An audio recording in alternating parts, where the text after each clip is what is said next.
Well, hello, everybody. This is Marlena Christopher, and we are live on June 13th, 2026 at 11:11 p.m. I think that's quite interesting because I've actually been trying to get this live going since 9:30 p.m. And so I think it's no accident that I'm beginning at 11:11. I'm here and I'm joined again, so grateful, by my dear friend of Grayson County Courtroom Watch Group, Miss Katie Kava. Thank you so much for joining me tonight and being here with me for what has been a long time coming. 800 days, long time coming. I'm honored to be 26 here. months, 9 days coming. 2 years, 2 months, 9 days coming. And what that is my son, Joshua James McDaniels, my forever 25-year-old angel son, was allegedly found dead April 4th of 2024 in Stillwater, Oklahoma. This was at Boomer Lake Park in Stillwater. And unfortunately, for all types of different reasons that I'm not going to get into on this live because we have a lot to cover, I have known that I needed to release the 5 audios I'm going to try to work through tonight with my dear friend here with me for emotional support, commentary. She'll be making comments in the comment section. And I'm grateful for her for that because obviously when you're close to a situation or it's something like losing your own son, one of the most traumatic things people can go through, you definitely want to be in a situation where you also have other objective ears and eyes that are just really being able to perceive and hear things that you may not. But as I've shared, My closet door just randomly opened, just by the way. Just wanted to say that. that's okay. For the past 26 months, I've said that ultimately we got 2 stories from day one. The death notification call, we heard a lieutenant from Stillwater PD tell us that he was allegedly found hanging and had to be cut down. And then we were also told by a detective later from Stillwater PD, same police department, that he was never hanging and allegedly performed a law enforcement tactic on himself, which is called a carotid artery, or not carotid artery, but a carotid restraint, where basically there's a portion in the neck that if it is compressed for any period of time, it can actually make someone black out and die.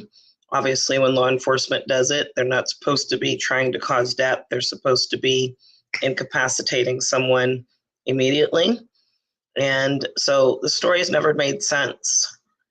What I don't know that I have been crystal clear about publicly is that I don't have allegations. Those that have known me have known that I've been in the family court health system, which also has included conspiring police departments, child protective service agencies in multiple counties and multiple states, particularly Texas, Pennsylvania, Oklahoma, and more. But ultimately, I don't know that I have told people that I don't just have allegations. Just like every time I make any allegation, I don't allege unless I have proof. And I've never been actually charged or found to have ever made a false allegation. Matter of fact, I was illegally arrested and imprisoned in November of 2024 by one of our North Texas Denton County Colony Police Department because they came up with an illegal fraud-filled arrest warrant affidavit that I had to then go into the Collin County courts as pro se and through cross-examination proved to be false on the record. I do have those transcripts now. That is a totally different battle. It is a battle that I've been forced to fight simultaneously on the Texas side of the border with corruption in Collin and Denton County.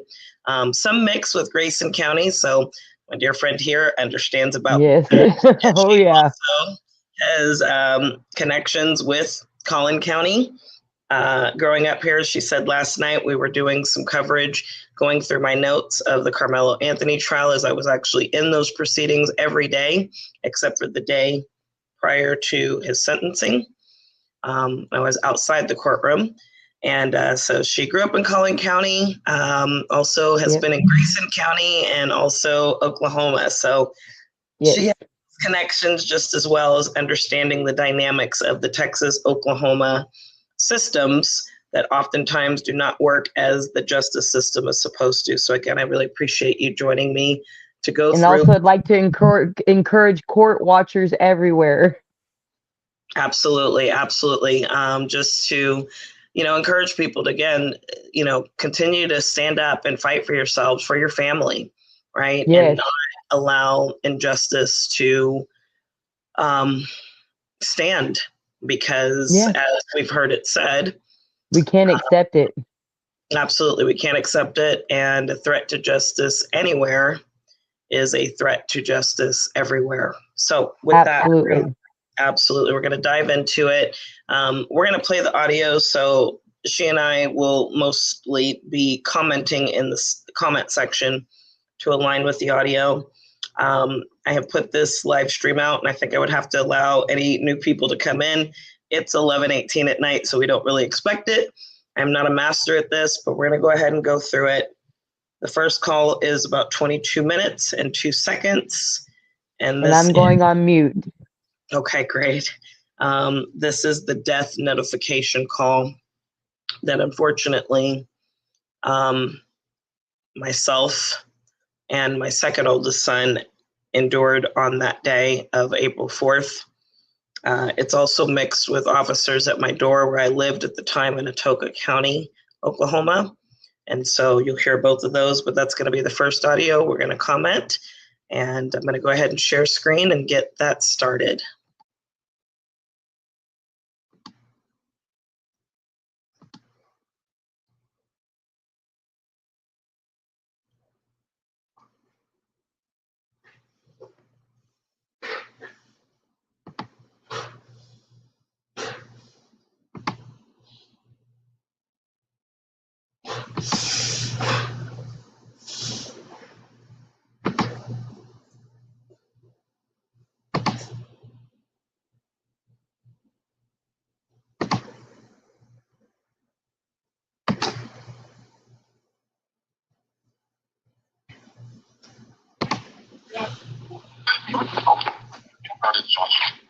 Okay, sir, I feel like I think I know what you're talking about.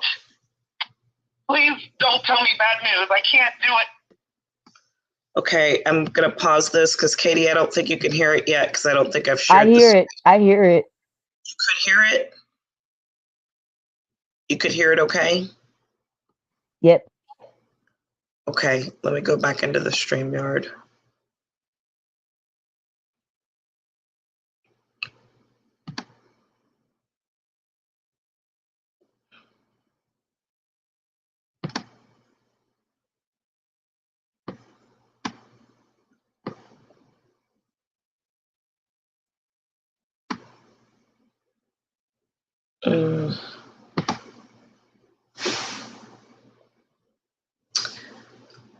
Are you able to see, what are you seeing right now? Just me and you right now. Okay. But I could hear the audio. I think you could hear it because we're both backstage. So what I need to do is fix the screen. Okay, 1, 2, 3, 7. I see what to do now. All right. I don't know if we're showing a shared screen. I wish there was someone I could ask and see if they're able to see it.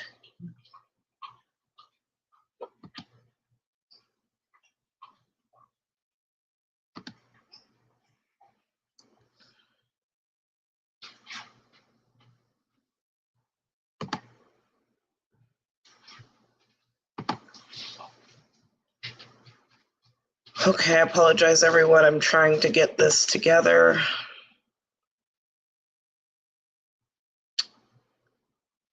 Oh.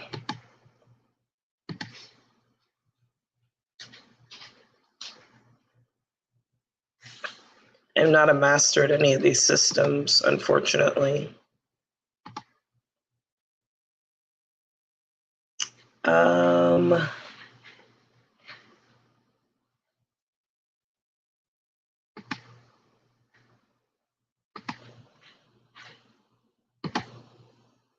And last time it Katie, said it was recording. Now it's not recording. I can see the I do it's blank see that. screen, but we're I to do- the side now. Yes. Okay, perfect. So that is correct. I just need to. I'm trying to share screen. Got the audio.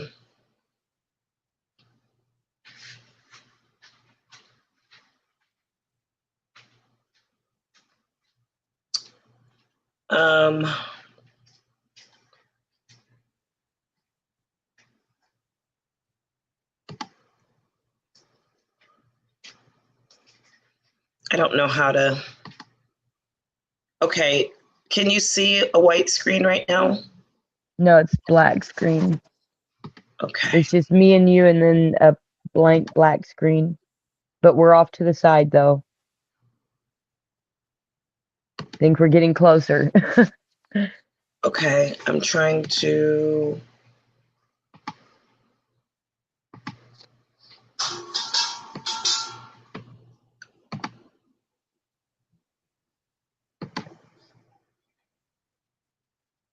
Video file, maybe?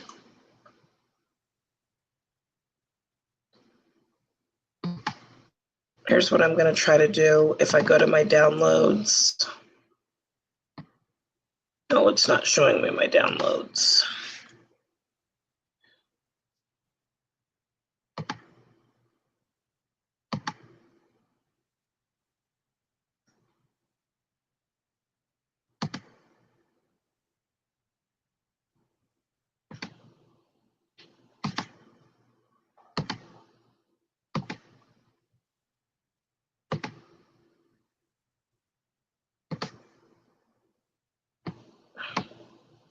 I don't know why it's not letting me.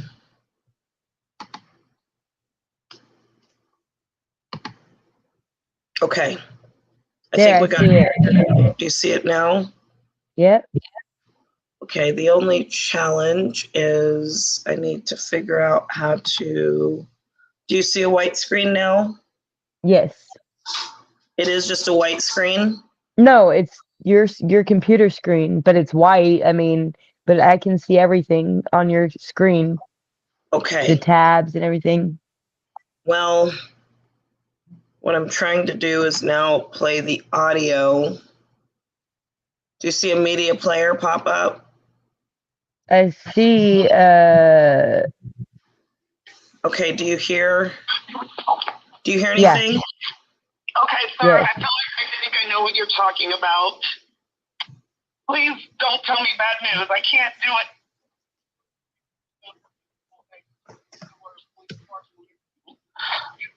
Sir, what is happening?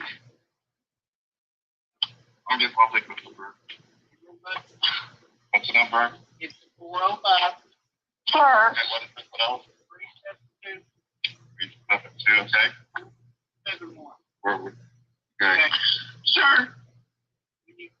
They answer when that number, when the sheet comes on, you have to press 9 to get hold of an officer. Okay. And you need to speak to Lieutenant Cody Manuel or Detective Rachel Brooks. No, sir. Officer Singleton, okay. I can, do you want to come in? You can come in. I can't take, sir, is he dead?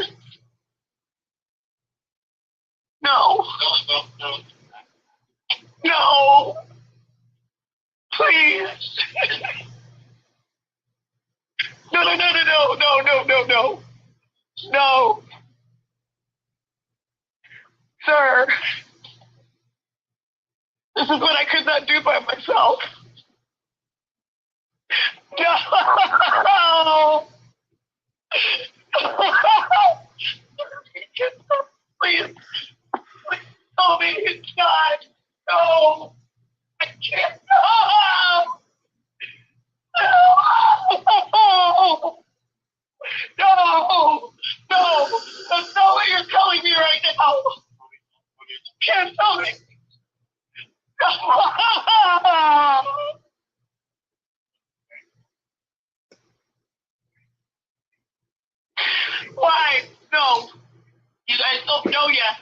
for short. All I need to know. So you see me, and then I need to give you the That's all I need. Okay. That's the only thing I need. That's the only thing I had to give you notification, but I had to make sure it was she. Okay. No. No. No. No. I can't do this right now. Why? How?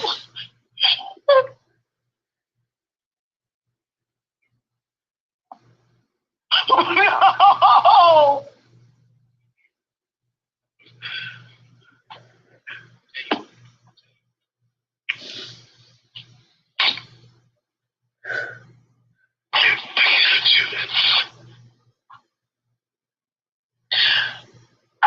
Listen, no.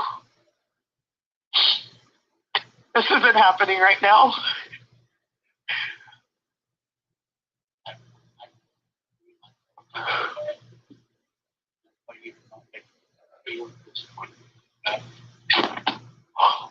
Was he murdered?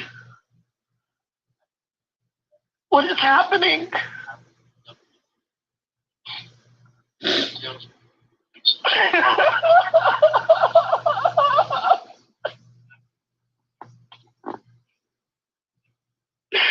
No! No, no, no, no, no, no, no. No.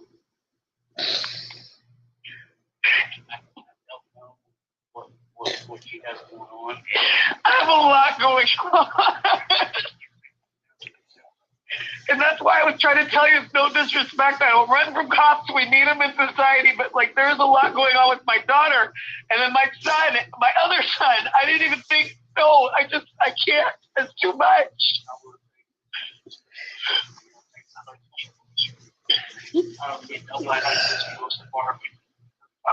You guys, I've been living here for years. You guys have always been amazing. That sounds like I don't know how to explain, but I just can't. And there have been officers that have breached trust and endangered my life, and so that's why I just could not open the door. And then y'all were pounding, and I was just like, I can't.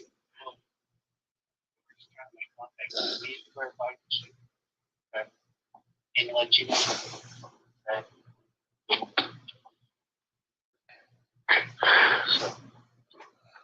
I apologize for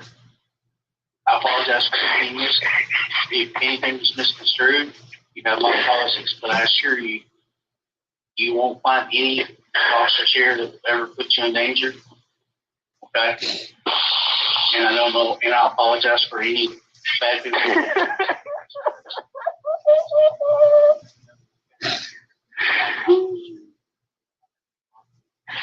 I believe that you guys have been amazing since we've been here. I have so much going on right now.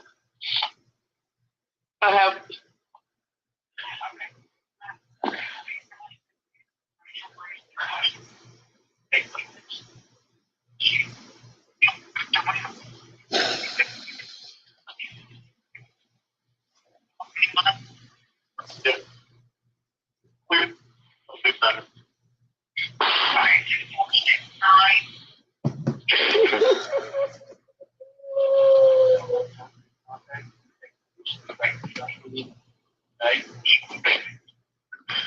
Yeah. Okay. If you need anything from us, please feel free to call, okay? You have a card. I don't, but we don't have one on me. I called the number a few minutes ago. My son checked the water news and saw a report about a body found. I am starting to call you back after that. Oh.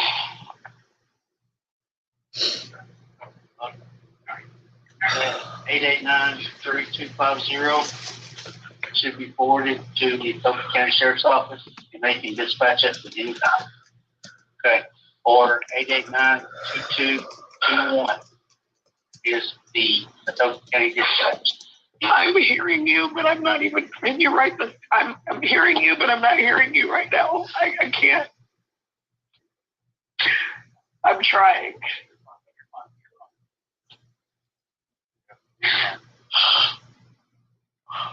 What is happening? God, why is this happening? Why? What is enough enough?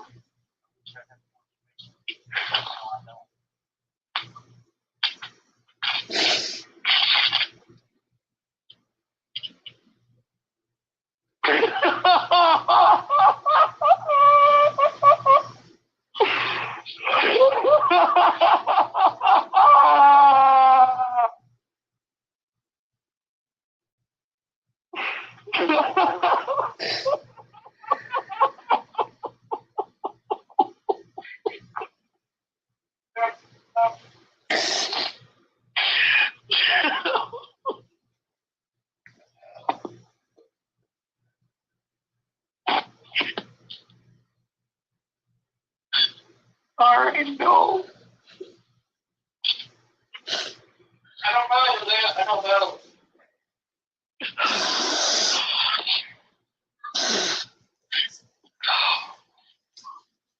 Okay, guys. Jesus.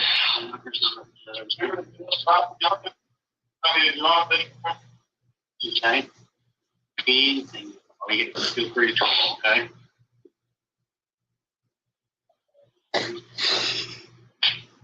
It's right. I'm going to give you all that, you know, stuff I can hear, okay? Right on top of the anything I can do? Oh, yeah. Yes. And I will always work with y'all too. Maybe one day when you understand all the stuff I'm dealing with in Texas, you'll understand I would never, if I was wanted or something, I would always cooperate with you all. But there's a lot going on right now.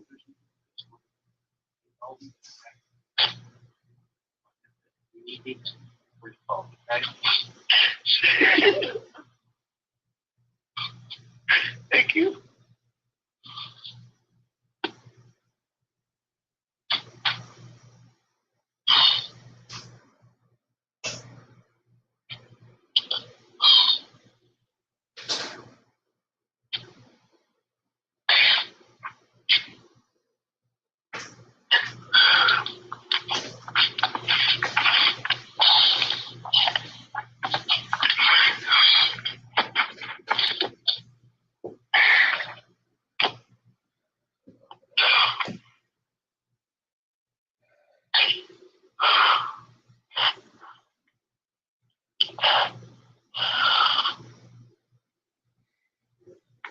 No.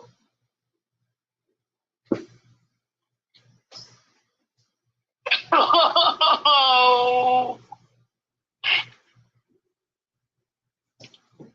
Oh.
wait.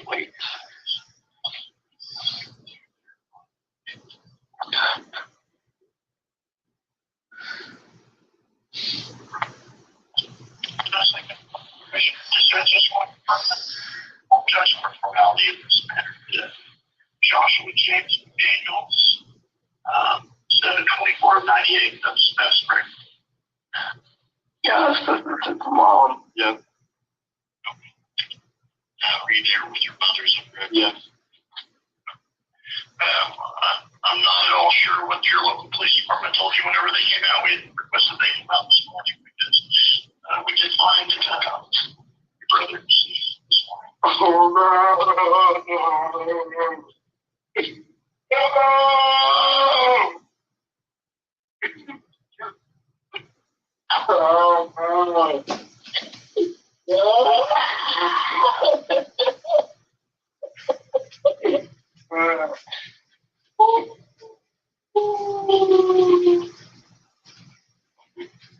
What happened?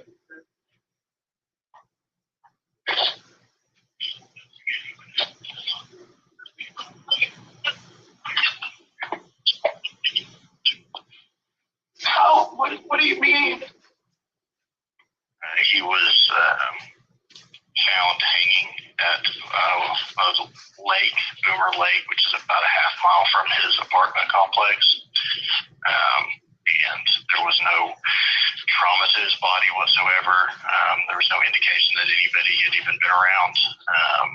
And it appeared that he had hung himself from a tree at the lake. We did speak to his girlfriend, and she told us that they had had an argument last night, and he had been in a bad headspace and left the apartment on foot and made a comment to the effect of not wanting to do this anymore or something similar to that, and had not been seen or heard from since until he was located this morning.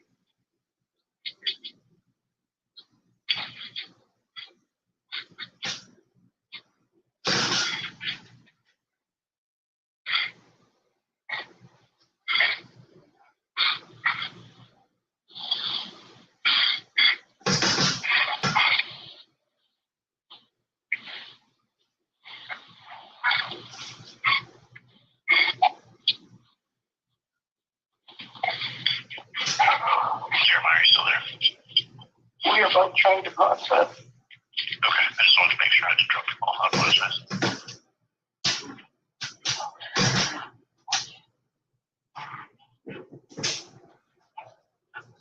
What was the argument about? One of the other detectives actually is interviewing her right now. It was relationship-wise. I'm not sure the specifics of it.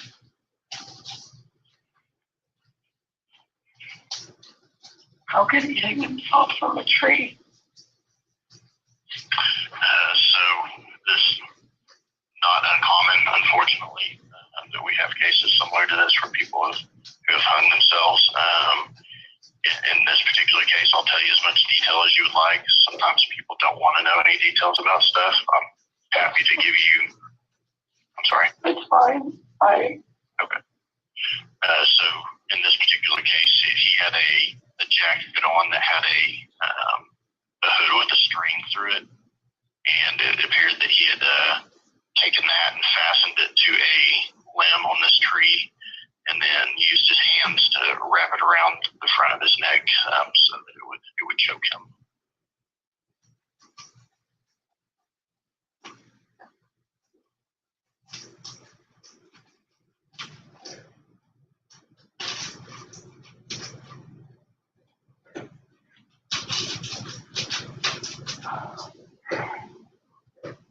Where's his body right now?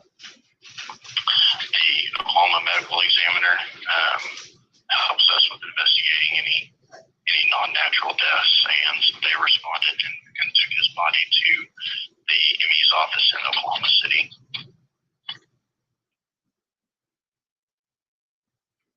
We'll conduct an autopsy there, and at the time, apologize for sending a local law enforcement to your house, but we didn't have any good contact information for you, so it's just what we had at the time, wanting to make sure that you got that information as soon as we could make it happen. So they don't have that information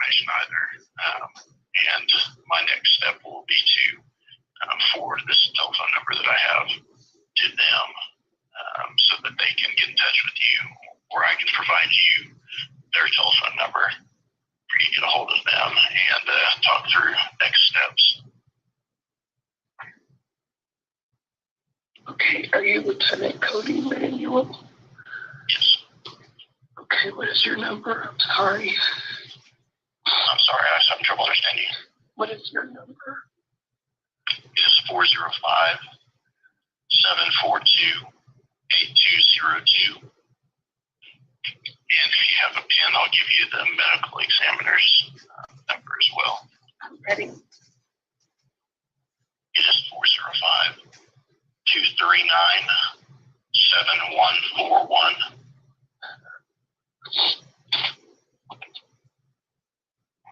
Okay.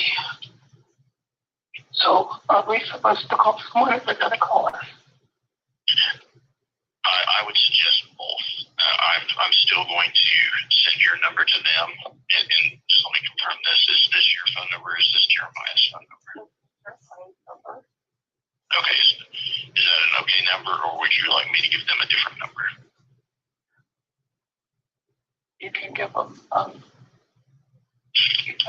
like a Jerry, you can give them 405-896-0922.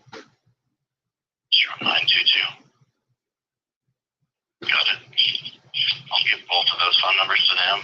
I would still suggest calling, and I'm not sure they probably close at 5, but calling and just leaving a message, and that way, one way or another, they'll get my information tomorrow and give you a call, and hopefully they'll see your message and give you a call. So nothing slips through the cracks, and you guys can link it up as soon as possible. Do you have an email address for them? I do. I think it's, let me see here, records. I'm horrible at memorizing email addresses. Give me 1 second.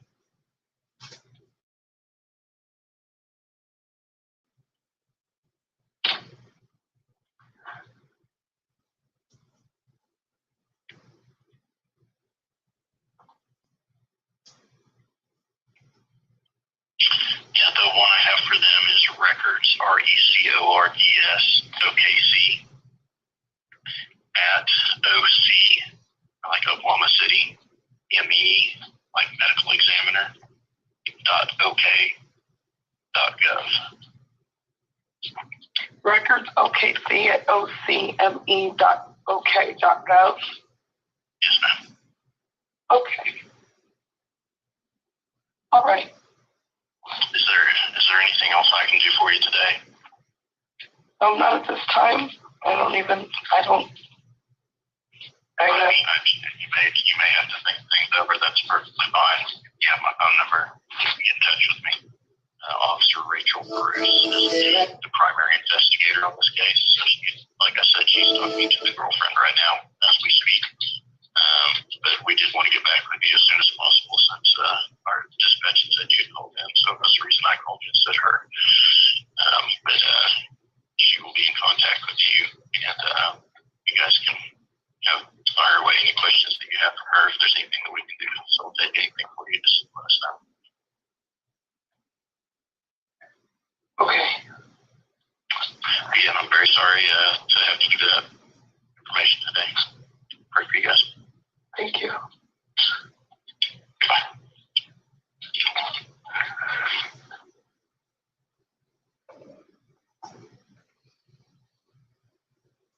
Okay.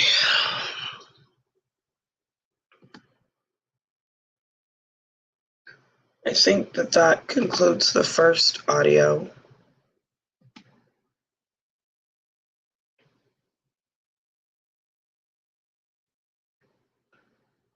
Which was the death notification call.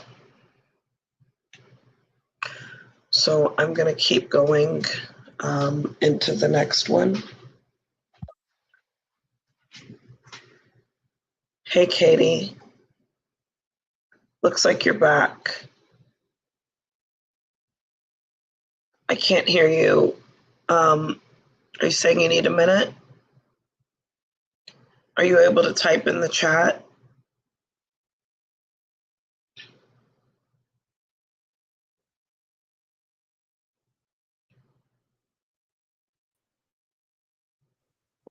Okay, you're Okay, back can in you the hear me? stage. I can hear you. Yeah, I accidentally hit a button earlier whenever I was trying to hit the unmute button, and then it closed me out. Oh, I'm so sorry. Okay. It's I'm okay. I'm glad that so sorry. I didn't mean to interrupt. you're fine. You're good. And so, yes, I did hear what he said, and he absolutely said that he was hanging. So, And I believe he said that it was completely around his neck, if you heard that too. yes. And so, And then he said the girlfriend was in the interview room. I typed this in the chat. I'm wondering, do they not have video of that, of her in an interrogation room? How did they interview her? Was it an informal interview at the house? What was it? that I don't know. Because if What it I was would, an interrogation room, you should be able to have access to that. okay, I'm just now seeing your private chat. Thank you for all of those Oh, notes. is that not the comments? Is that not comments? It's not. It's How do going you into comment? a private.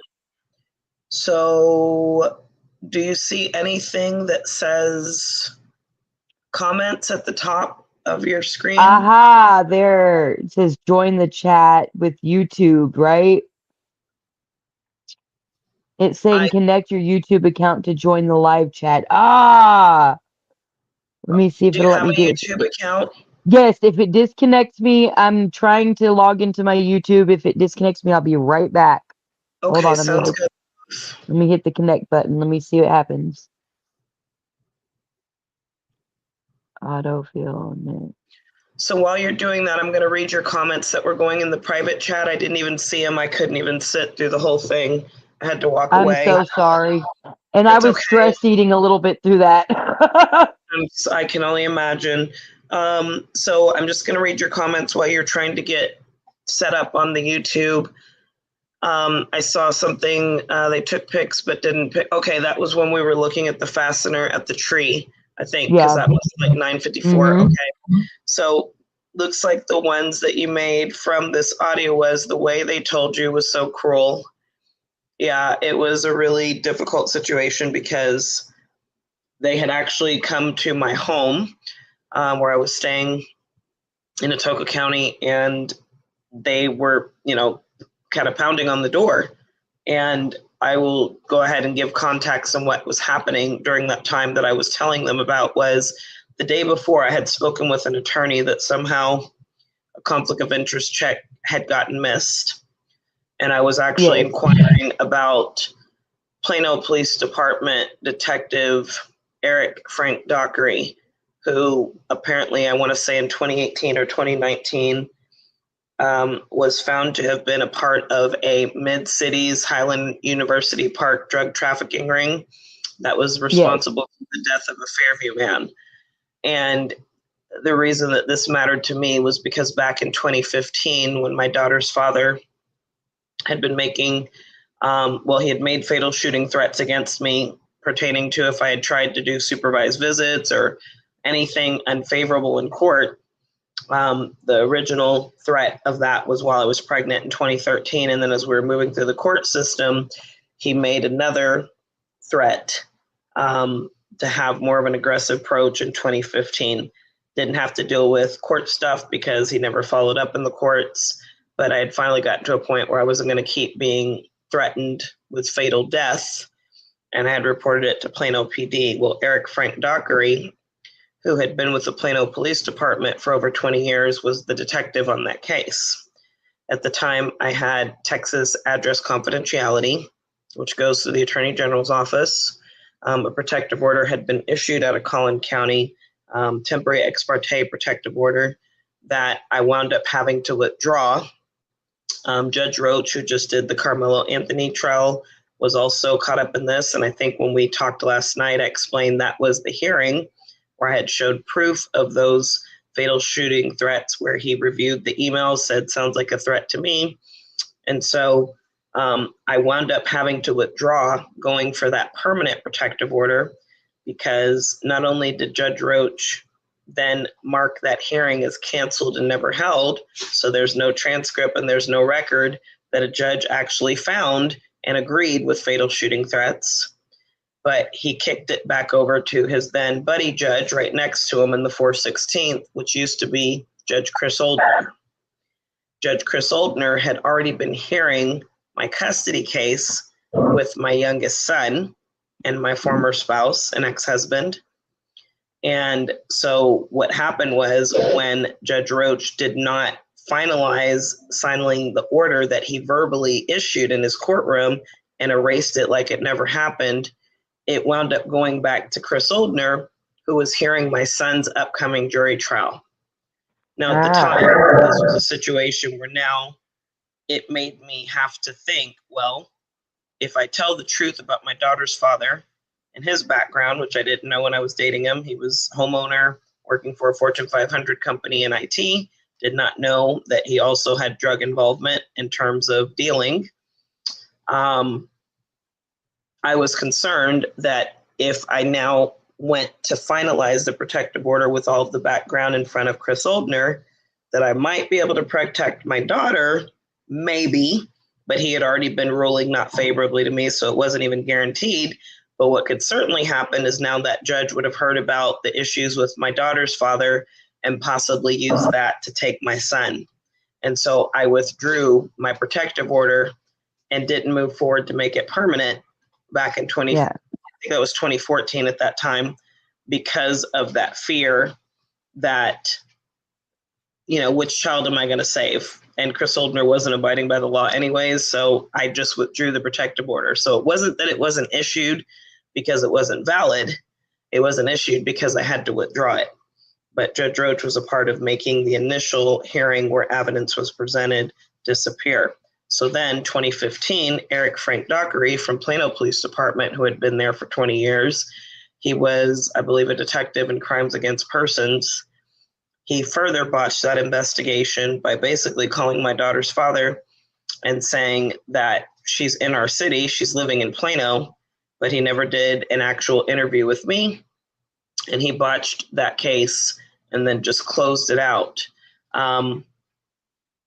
As I was filing for a protective order, her father had then tried to create a Facebook account in my name. So under Texas law, this is called felony impersonation stalking. You cannot create a Facebook account or social media account in someone else's name and pretend to be them. And so I had proof of that. He used one of my other email addresses that was not already set up with Facebook, but police are the only ones that can get the IP address to prove who was setting up this account. So that is a subpoena that has to come from law enforcement to Facebook. That was Eric Frank Dockery's job. Instead, he decided to collude and protect the abuser, and he closed that case out. So in 2015, when I went for a protective order again, because he started threatening me again, and at this point, I was like, I don't care. I had already agreed to give custody to my ex. I didn't have the evidence that was necessary to get that protective order because Eric Frank Dockery botched the case.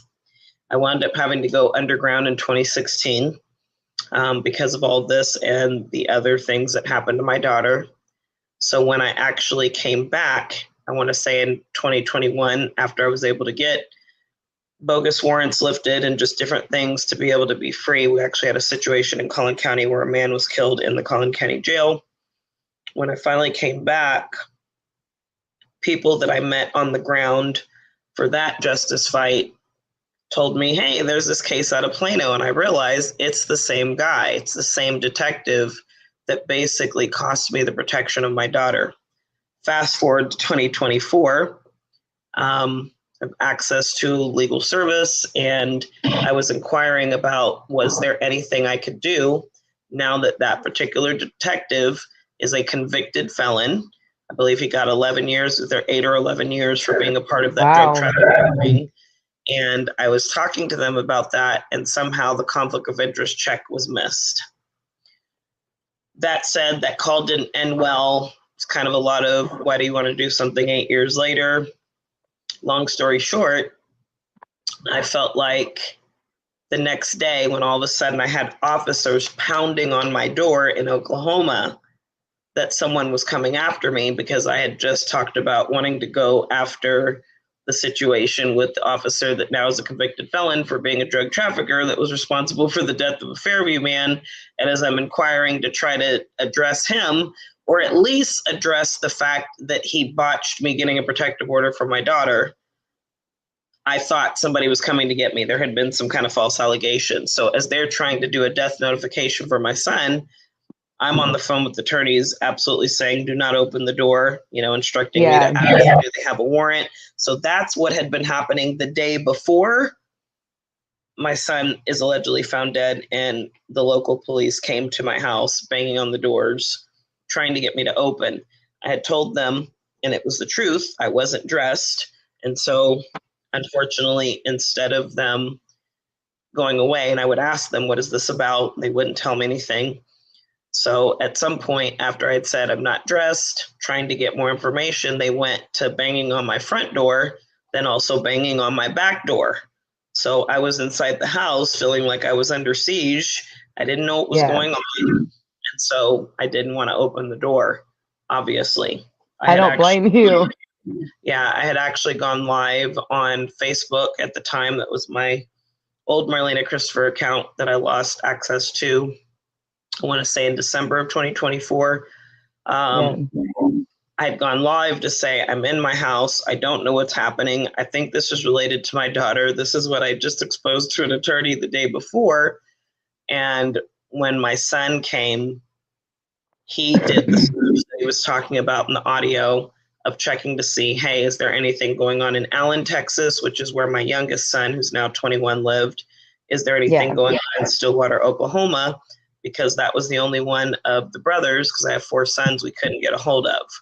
When he did a search for Stillwater and saw a recent report for body found at Boomer Lake Park, that's when he came in and said, Mom, I think you should look at this. And so the call that you all just heard that was 22 minutes was after we had been going through this whole standoff at the door, but the attorneys open it, ask them if they have a warrant. Eventually I was advised, get their name, get their badge numbers. And after that, we can set up an interview for a mutually convenient time. That was the advice I was getting from the attorney to protect me, because if there's no warrant and I've told them, I need to know what's happening and they're not responding, then the next advice was, well, you need to leave her property. You're scaring her, right? Yeah. And so once my son did the search and saw that article, that's where you hear the audio starting. And I'm saying, no, don't tell me this. I can't hear this. Like, you're not telling me that this article. That was heartbreaking to listen to. Yeah, is related. And so that's what you just heard. That was the first call. You heard him clearly say he wrapped something completely around his neck. There's an interview that I do where I actually showed not my son's face, but I show his neck when we finally got to see him in the funeral home visiting room weeks later. And he only has one mark on one side of his neck. So already that theory that he had something going completely around his neck is debunked. And the fact that they think that his body would hold up that weight on that little tiny string. Right. And so that's another thing that I showed on the interview I did with Taylor House Publishing, is I showed pictures of, I want to say, well, I don't know if it was on the Taylor House Publishing interview or if it's on the Justice for Joshua James YouTube that I did. In that YouTube, I wound up, I'm not sharing screen right now, am I, Katie? No. All I can see is us and then plus my messages or whatever.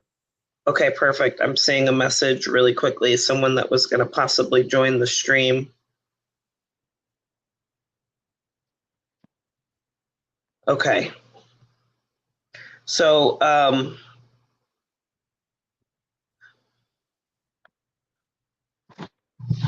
second.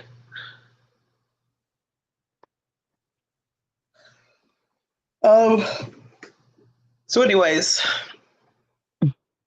that's kind of what was going on in that whole situation. So Oh, sorry. I was going back to where we saw the part that was left from the tree. So I know Yeah. that it's either on the Justice for Joshua James page or it's on the Taylor House Publishing interview that I did. But let me see if I can get the picture pulled back up again on my laptop just to show it. I think I can.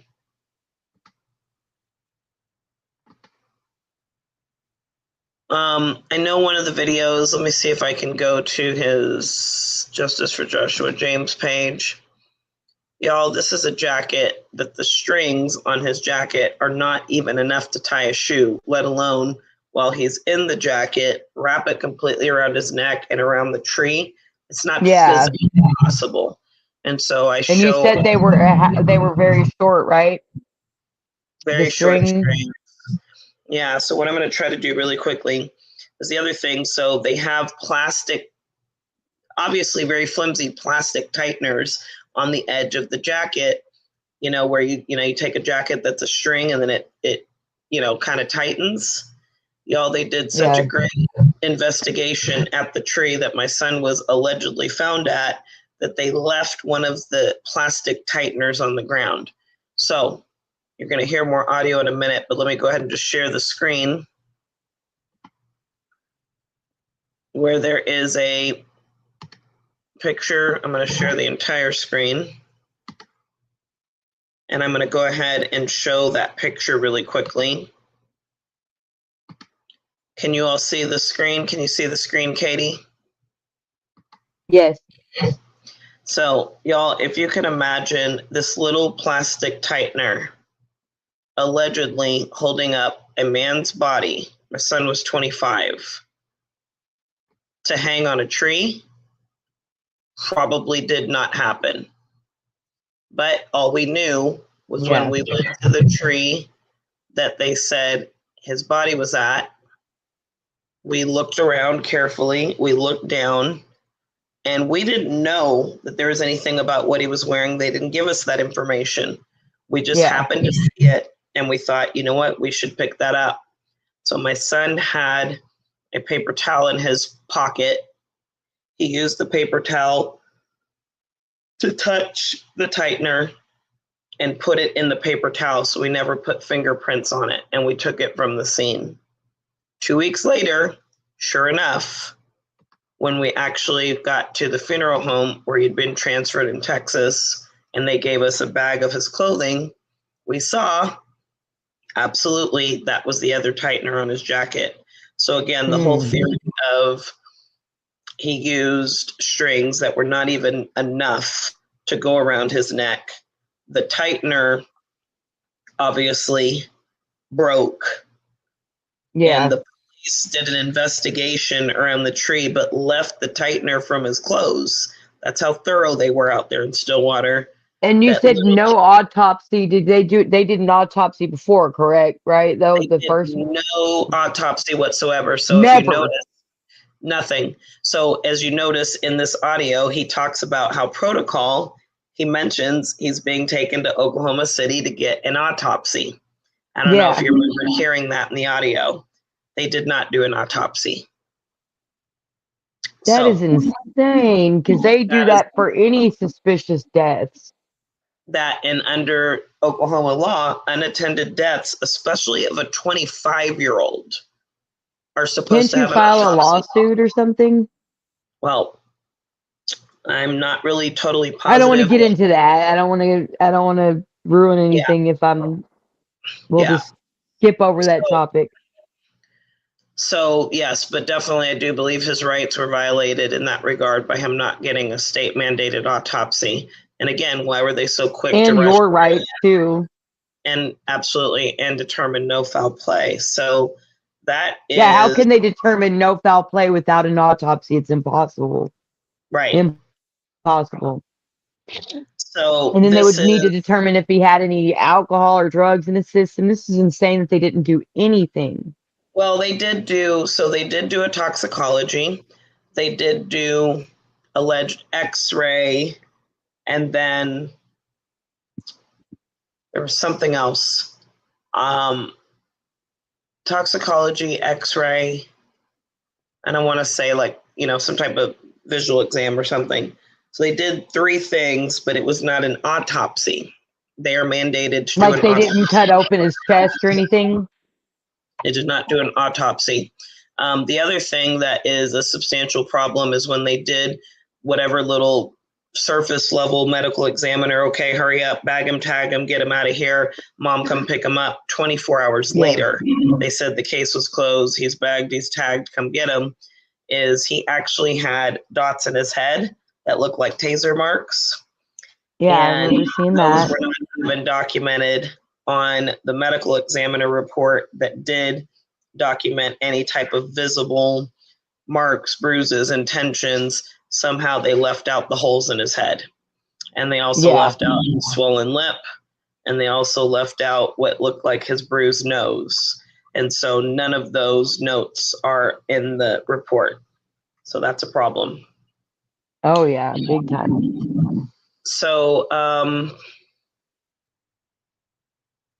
yeah, I see your comments here. It just says that the way they told you was so cruel. They should have been able to give you some more answers instead of leaving you confused. Absolutely. I'm so sorry, Marlene. I did not deserve this. Thank you. Like they knew, you know what I mean? They knew more. They knew more, but we didn't get more. So, as you said, so he says they found him hanging from a tree. I'd want to know everything. This is unbelievable. I'd request the interview videos. They should have her in an interrogation room, right? Okay, can we see this? Right. So all of that stuff I did ask for. Again, they didn't want to produce any of it. So we're going to get to that as well. But I'm going to go ahead and dive into the next one. Of course not. They never want to produce anything that could help you. Absolutely. So I'm going to dive into, I almost want to go straight into the detective's call, just so you can hear from Stillwater PD what the lieutenant says and what the detective says. I was going to do them in the order that I had them. So we get this first death notification from Lieutenant Cody Manuel with Stillwater PD. The next call was the next morning with the girlfriend. The next call after that was with the Oklahoma City Medical Examiner's Office, which used a Tulsa medical examiner. The next call was with the detective that says, no, he wasn't hanging. And then the 5th call we were going to go over tonight is then like 5 days later when I'm trying to retrieve my son's stuff. And the girlfriend's mom says, I know you want his effects, but she's the priority. So I will pick out an outfit for him to be buried in. And basically that is not our concern right now. And so that was the order I was going to go through, but I think I'm going to actually pivot to the detective call so that we can hear law enforcement to law enforcement side by side and hear the very different narratives that they give about how my son was allegedly found. So let me see which call this one is. 1, 2, 4, 5. Here we go. And I'm going to share this one. So now if you're in the right chat, your comment should show up live. Yes. Okay, great. Do I go in the chat, correct? Or is it the comments? It's the comments. I think it'll say, yeah. I'm going to put a testing one real quick. This one. Okay. Hold on. This one. Testing. It did it twice. Looks like on my end. Do you see them? No. So try comments. Okay, so you put stuff in comments, and I think that's so let's try. That's the right one or no? Or chat. Let's try the chat. Let's see. Well, do comments. Do comments. Comments will come up on the screen. I'm looking at it here. Okay. So you can do comments, and that'll come up on the screen in real time. And if I mute my video for a second, just pay no mind to it. I am listening. Mm-hmm.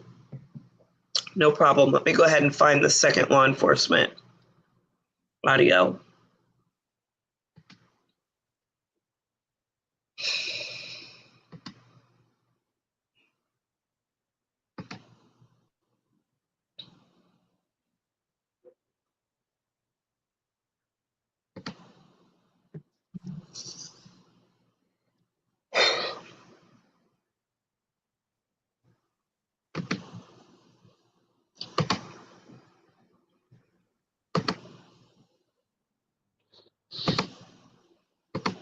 And thank you for sharing with us.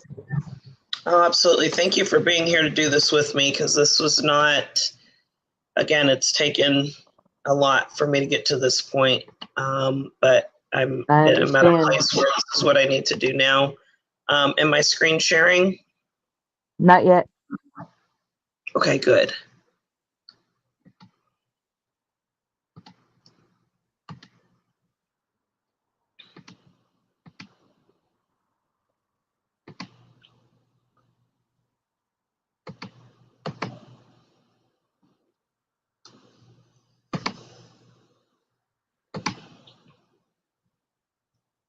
All right, I've got 1, 2, 4, 5 that I'm pulling up right now. Okay. And this is going to be a much longer audio because this is the call with the actual detective. It is 56 minutes and 59 seconds. Okay. So let me see if I can minimize it. Okay, I could. I'm going to get rid of that.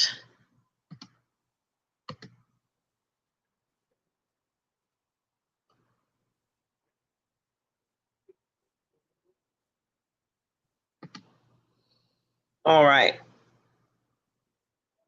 I'm selecting sharing sound, entire screen, and share. So now I'm going to pull back up. Look at you go. Get right. Yep. And now, do you see a white screen? Yes. Well, I see the music note in the audio or the audio. Yeah, I see your mouse moving and everything. I see everything. You can hear it? Well, Not it yet. hasn't, but you'll hear it in a minute. Let's do it. Test. I'm going to let it play. It should start. Can you hear now? Yep. Yes, ma'am. I'm gonna put on mute. My name's Marlena Christopher. I am Joshua's mom. Yes. I wanted to reach out to you and just find out, I guess, a little bit more and see if we can help get his belongings. Okay. Are you talking about like his belongings from his apartment, or what exactly are you wanting? Oh, well, right now it was I talked to the medical examiners, and they said if he had, I guess, cell phone keys and a key, or like cell phones and a key fob and a wallet on him. And I think maybe his clothes and stuff. I don't know if that was with his body, but yeah, can you tell me? Well, yeah, go ahead. I'm sorry, but she said definitely. I guess you guys have. No, I think he has. I think she said that some of that stuff is with him, his body, and some of the stuff is with you. I don't know. You tell me. Yeah, I'm sorry, but. It's okay. So his clothing and everything is at the medical examiner's office. The only thing that I have are I have his wallet, cell phone, a set of keys, and a vape, which I will be holding on to all of those until the investigation is closed. I cannot close the investigation until the ME finishes up their report and provides me a copy of their report. Okay, I think she said she finished because the body's ready to go if we were to pick him up. So, well, I mean, sorry, I don't mean to interrupt you, but they're done with like their procedures as far as like preparing him and doing what they need to do. But it does take some time for them to actually complete the report and then send it to law enforcement. Okay, how long are we talking? It just depends. Sometimes that's a few weeks, sometimes that's a few months. It just depends, like, on their timeline. So even though they finished all their stuff, it can take weeks or months for them to get it to you so that you're finishing your investigation. Correct. Okay. Are you able to tell me just more, like just what happened and what you've been able to figure out in your investigation, or just, I don't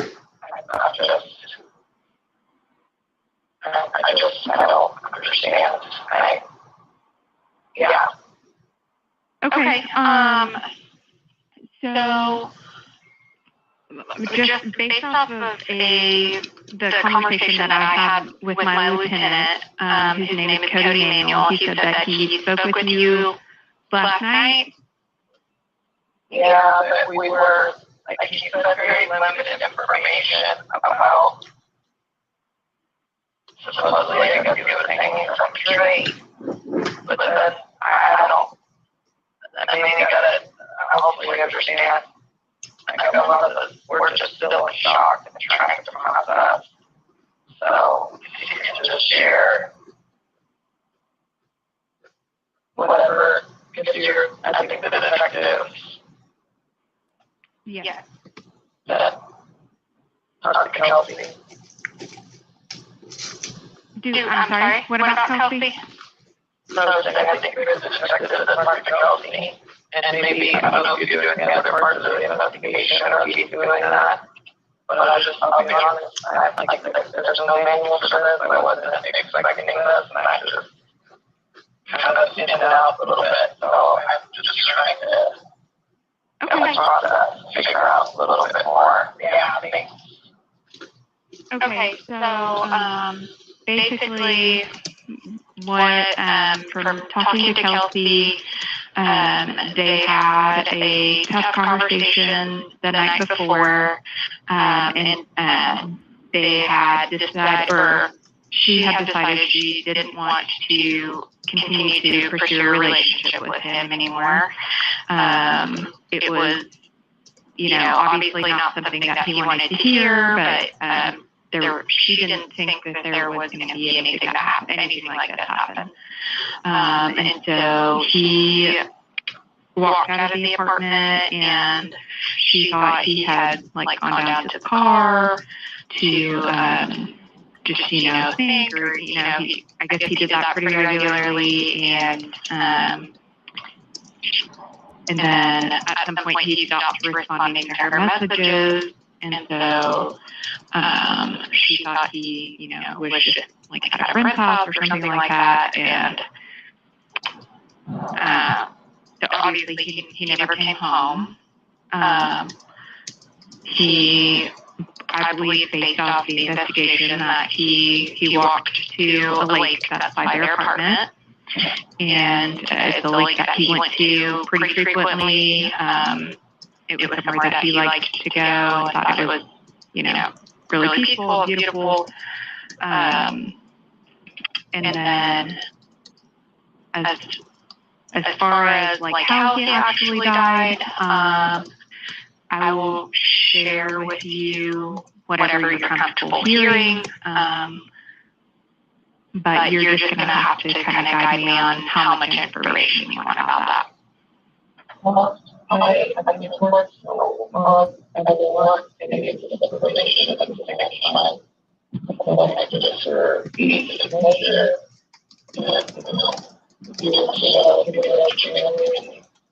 Because we can get a chance to find it. We just want to know how to hide it. And it's not just that.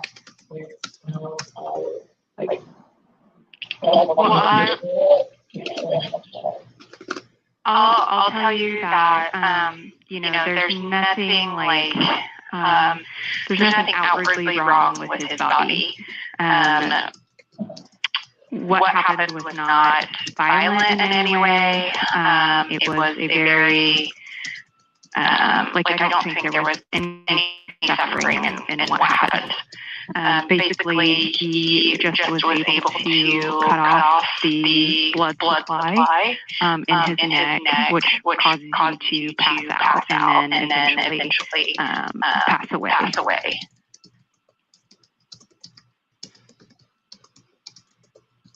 And there's like no indication of any kind of foul play or anything like that, based off of some information from his phone. I can see that he turned his location off so that Kelsey didn't know where he was. He, didn't want anybody to find him until he could complete what he wanted to do. Was there any indication of like a suicide note or a message or anything? Not on him. I haven't been able to look through his phone completely, but there was no note on his person. There's a possibility that there's like some type of note in his phone that I haven't been able to look through and find yet. Okay. I should be able to completely look through the phone next week. Just with being 4:30, I'm not able to get to that today. But I mean, if there is, I'll definitely let you know about that. Just because I think you need to know for your own closure. Right. So I'm sorry. Do you all actually have any pictures of him that we can see to confirm? I mean, I guess, the fingerprints or just found his ID on him. But like, it's just really hard to, yeah. Well, I mean, there'll be a point when his body is released to go to a funeral home, and then at that point you'll be able to view him at the funeral home. His ID was on him. I was able to visually identify him from his driver's license photograph. Right. But you don't have any pictures, or did you guys did you take fingerprints, or you just visual ID? It basically. Well, I mean, we do take pictures, but there's evidence, and that's not something that we can release. Okay. How was he found? He was found by somebody that was walking their dog at the lake. It's a pretty public area. Do you know what time he was found? Do what? Do you know what time he was found? I think it was, let me look and I can tell you exactly what time we got the call. I think it was 9:30. 31. Yeah, 9:31 a.m. That's when you got the call, 9:30. That's the time that the witness that found him, they called us. Oh, witness found him at 9:30 when I called you. Yeah. Okay. So you said that you feel like you don't feel like there was any suffering because he was able to cut off his blood flow until the string. I don't understand what that means. So are you saying like this is the tree that he was able to climb? I mean, like how did he? Strangle him. I don't. Yeah. If you can, I'm lost.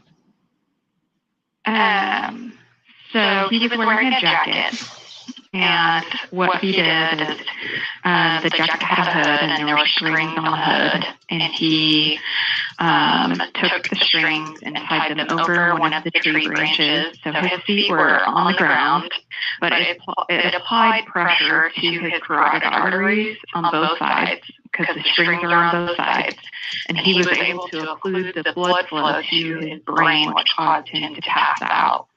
And then eventually, that will cause you, if you don't have any blood flow to your brain, that will eventually cause you to die.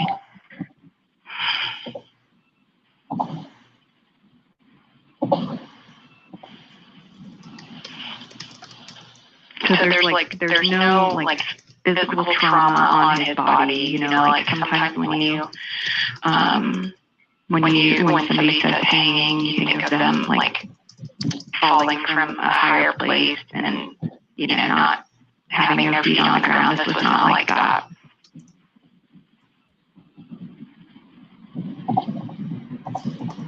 So his feet were on the ground, but he was able to hang himself with the string.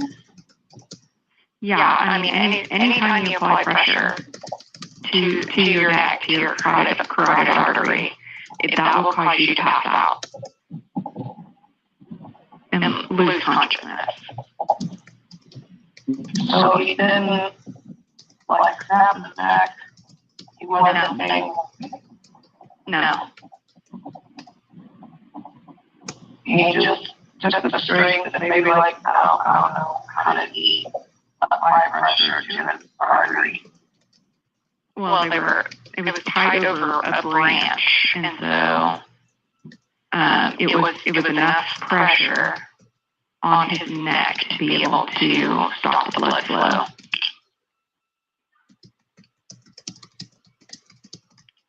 So there's a ligature mark on his neck from where he stopped the blood flow. I don't believe there's any ligature mark.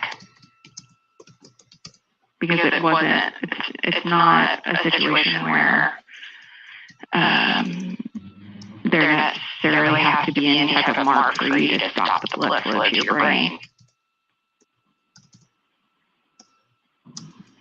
So how long do you think did you not think he suffered at all? I don't think he suffered at all. I think this was like a very gentle way of him to do this, because essentially he just, you know, passed out and didn't feel anything after. Was he in an open area or in the bush? He was up against a tree and sat on kind of like this long pavilion that goes out a little bit into the water. There's a sidewalk, and you can walk out on the peninsula, and there's just a single tree out there. And so he was on one side of the tree. There's like a little bench over by the tree.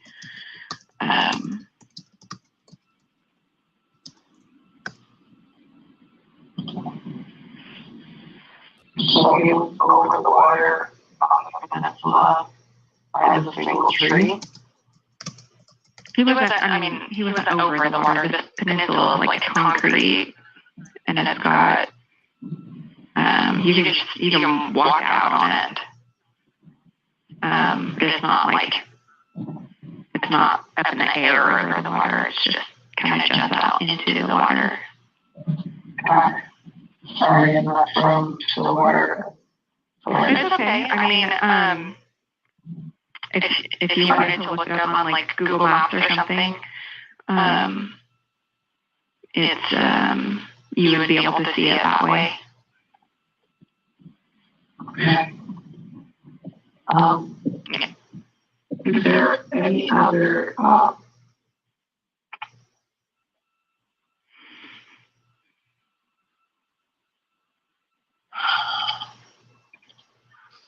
I mean, is this a common way that people commit suicide? Like, how many of these types of cases have you worked before?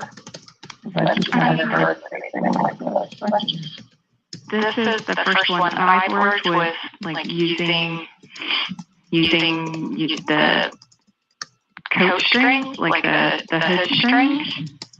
To me, like it seemed like that was a pretty impulsive thing, like spur of the moment. He didn't come prepared, like with anything else. Like, I think he was just in a low place and feeling lost and feeling like he had lost everything with Kelsey and him breaking up. So, and I know that he had been struggling with depression and had been on medication until I think he just got to a point where he was just in a really low place.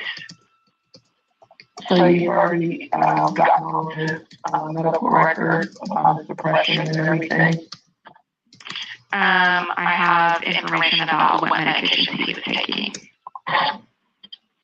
and who his doctor is. And who his doctor is?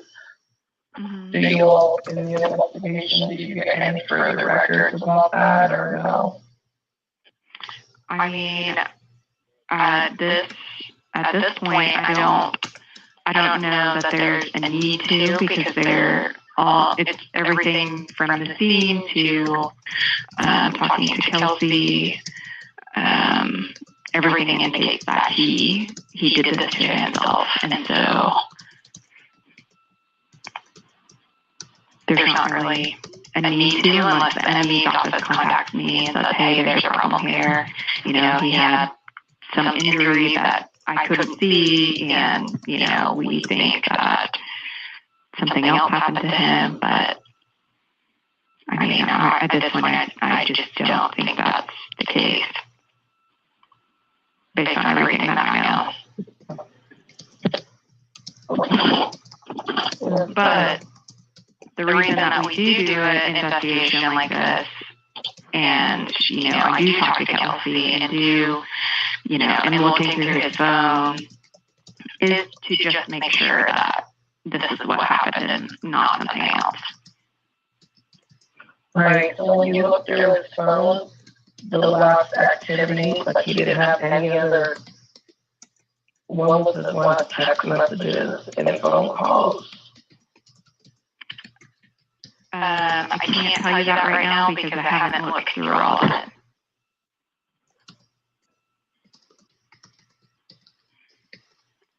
I can tell you that he purposely turned off his location on his phone. Was the phone also turned off? No. So he turned off the location but not the phone?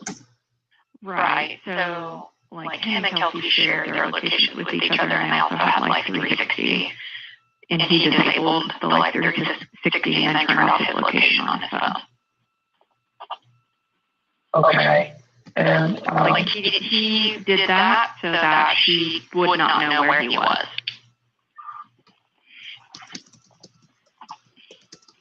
how did you guys know to get a hold of Kelsey? Well, he had his wallet on him with an address in it, and when we looked up the address, her name was on the utilities. And just ways that we have of finding out information. Okay. And he's not from here, so we didn't have any record, you know. We don't have, the police department doesn't have any record of him in our system, so. Just the address and utilities, okay. So you confirmed with his complex that he was living there? His driver's license literally has the address on it. Okay, yeah. Got it. Okay, so you were asking me if there was... Okay, I'm sorry. No, it's okay. I can't remember if it was in his driver's license or an ID that was in there, but it was on it. That's how we got it. Right. So you do still have to do some, what other things do you still have to do in your police investigation? Or you said you were done with that part already, you're just waiting on the medical examiner, right? I still have to go through his phone, and then also I'm waiting on the medical examiner's report. Okay. Are you the only one handling this investigation, or are there other people helping you, or? No, I'm the only one. Okay. So.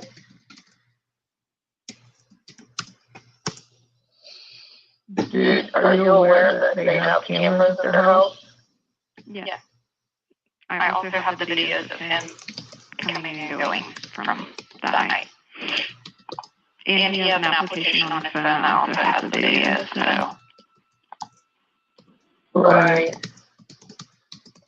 So that, is that all being saved as well? Mm-hmm. And, so what time did he leave? Between 8:30 and 9. Okay, so he just left one time and then he didn't come back at all. Right. So the video that you, yeah, sure, the Shortly video. after that period, he turned off his location. So the video that you have just shows he leaves one time and then he doesn't come back. Right. Okay.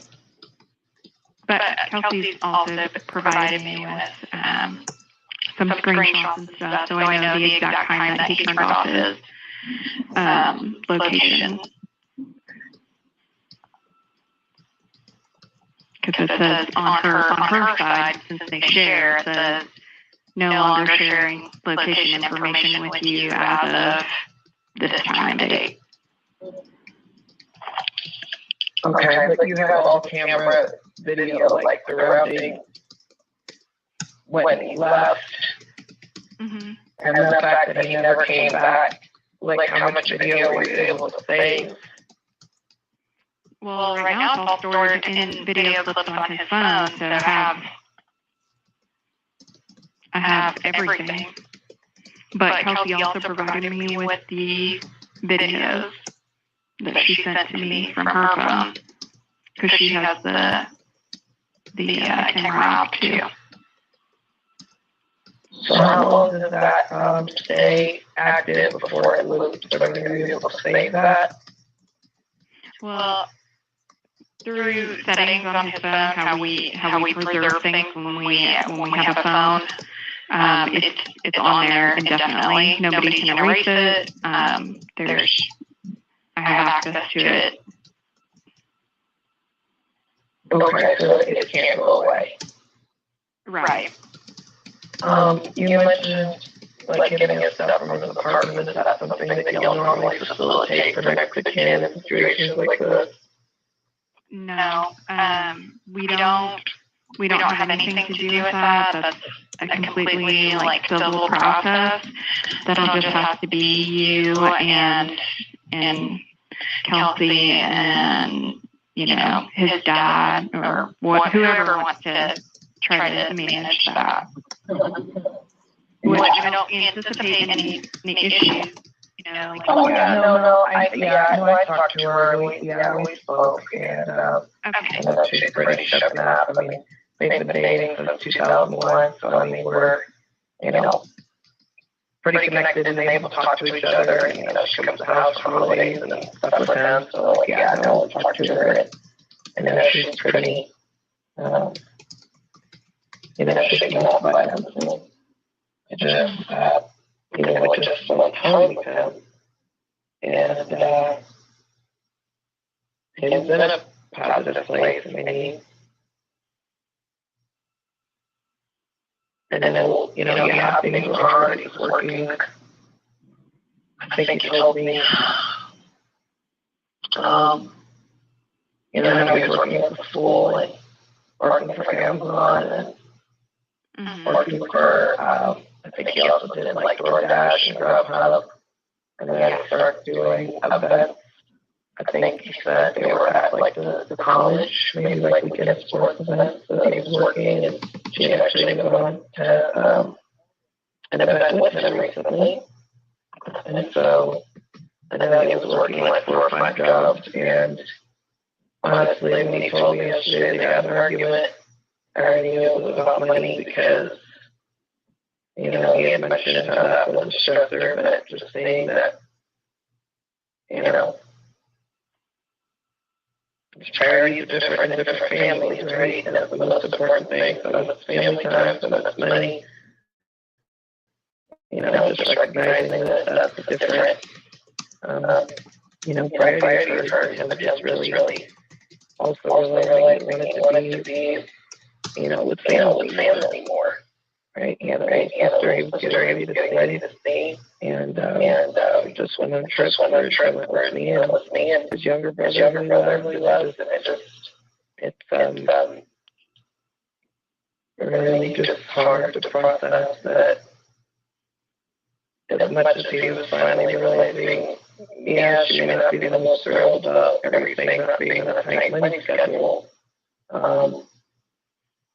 Family matters, right, for reasons like that. Because you look up one day and not enough money in the world can bring a person's life back. Money comes and money goes, but people's lives, once they're gone, we can't pay enough money to bring them back. And so he felt pretty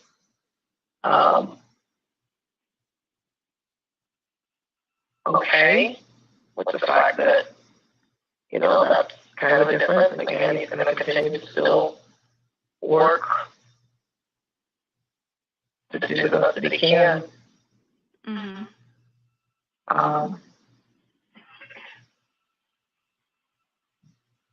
And then Sorry, go ahead.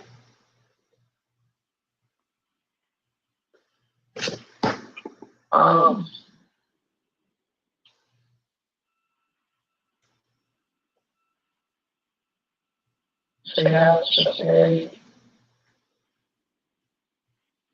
Would you be able to take us to the park and show us what has happened?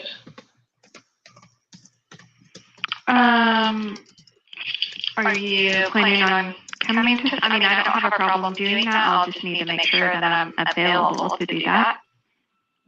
Yeah, if you have a few minutes, I mean, we're here because we went to the Emmy's office. So yeah, we're here now. We can meet you. That would be great. I would not. I'm not going to be able to do that this evening. Do you have some? I guess another officer in the department that can just meet us and show us.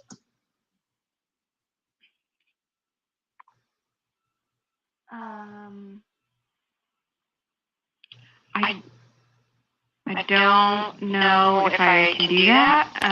They're probably not going to be willing to do that. Being that it's my case, I wouldn't have a problem doing that, except I have like an obligation that I have to be at 5 o'clock today. So I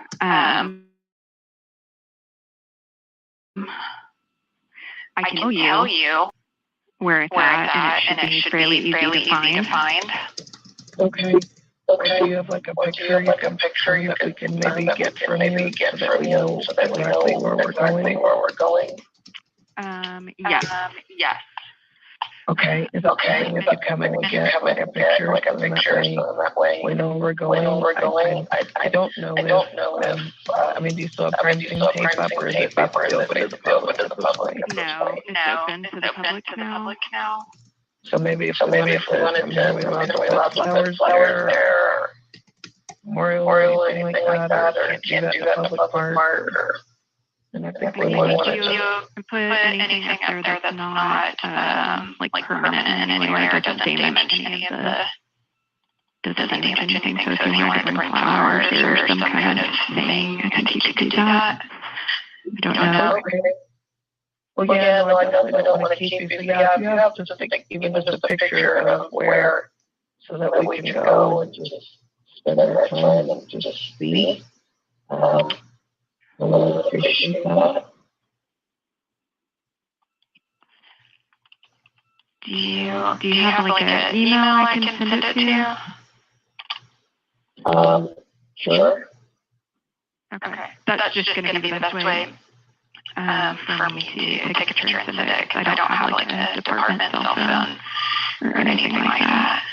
I got you. Okay. So JESUS, forgive, FORGIVES, saves, SAVES, restores. Okay. Proton mail. At what? It's Proton, PROTON. Actually, you could just do proton.me.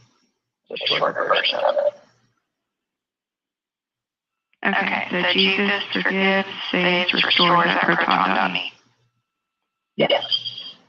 Okay, and then can I get your phone number just in case there's some issue with me sending it? Sure, 405. Okay. 896 0922. 0922? Yep, and we'll look out for it.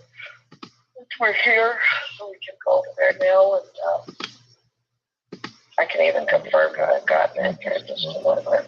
If I can log in. Let me. Okay. I'll try to do it while I'm on the phone with you. So how do you all determine like next of kin for like picking up the body and all that kind of stuff? Is that basically, you know? We provide whatever information we have. Like we have your name, but we haven't made contact with you yesterday. Just because you were not in store, so we provided your name. And I don't even think we have a phone number, so we just provided your name, which was given to us by Kelsey. And then once we gathered some other family information, we also provided that to them. Gotcha. Okay.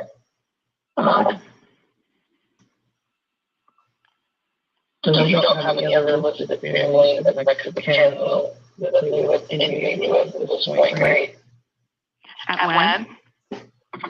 So you don't have any other people listed as next of kin that they would then engage with, correct? No, we did provide his father's name and phone number also. So does he have the ability to just go into the body like the same ability that I do? I think the ME's office will have an expectation that you guys will come to some agreement, and if not, then it has to go through, like a judge has to basically award possession to somebody. But that obviously takes time, and as, you know, that process draws out, the body can't be preserved forever, so I think in the interest of Joshua, you guys probably need to try to get on the same page about something. Have you spoken with his father? Yes. So has he mentioned he's got plans to come? I haven't talked, he hasn't been a part of the boys' lives since they were like 3, 4, and 5. I mean, maybe occasionally every once in a blue moon. So. Yeah, I talked to him, and then I also talked to his sister, and I think she had plans to try to get a hold of you. When did you talk to her? I talked to her today at the same time I talked to him. It was like he wanted her to be on the phone, so I talked to her. About what time it was? I don't. Yeah, because I wasn't aware that they were even reaching out. Like they really haven't been a part of Joshua's life. He was a toddler. I mean, they've done a couple of holidays together in the last 20 plus years.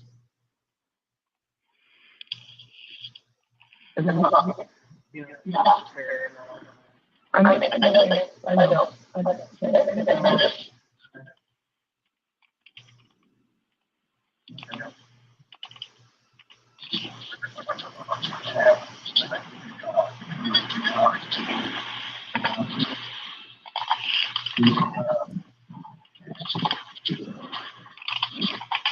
Okay, so sorry, that took me a minute. I had to basically take a picture of the location on the map.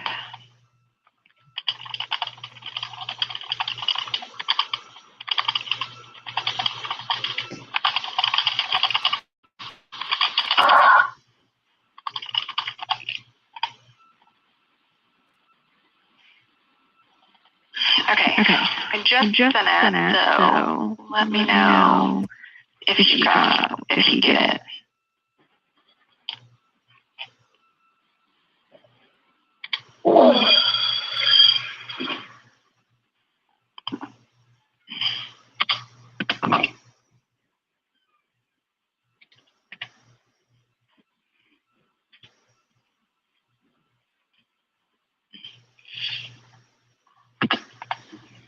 Mhm.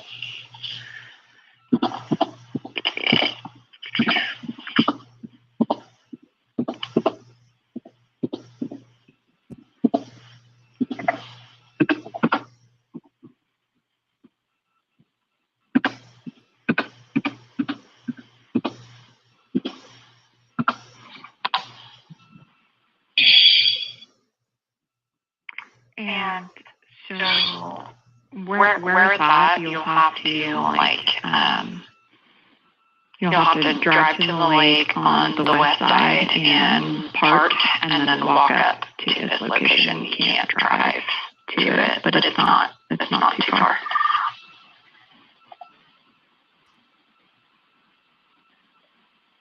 Okay, I see it. Okay, did it come through? Yeah, I did. I see the 3 of 3. Are there any cameras at the lake? No. Are there houses around the lake? There's houses, but there's trees between the houses and the lake and this location. So when we see this location, it'll be like pretty covered up.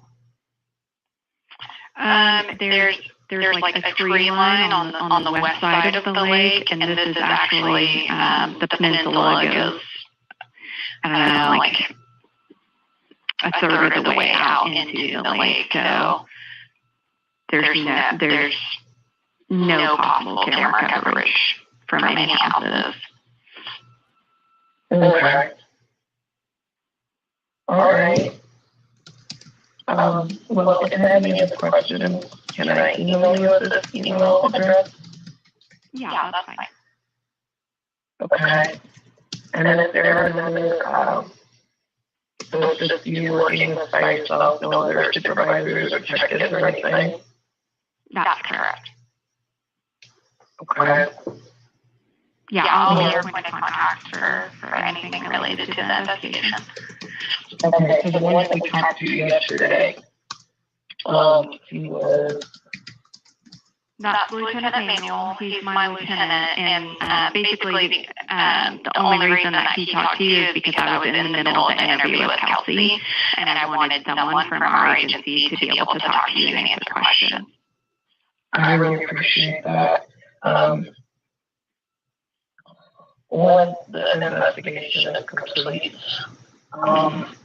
is there anything that we should expect or that I could receive from you? Like, is there a case record or is there something that says, is there a record available right now that I could get records or something that says? There's like basically it'll be a piece of paper saying what the call type was, and the date and time, but since it's an open investigation, they can't release any type of report or anything like that. But they can have the initial form. Like just the basic form you're saying? Mm-hmm. Yes. Okay, where would I get that form from? You will have to contact our records department. You can call them, and you should be able to make like an email request. But they won't be back to work. They won't be back. But you can call just the police department number, and they should be able to help you with getting that call for service record. Records are open until 5, right? So our records on Fridays, they only work half day. So they go at noon. Okay. Do you have an email address for them? And you don't have anything you can give us? No, I can't release anything.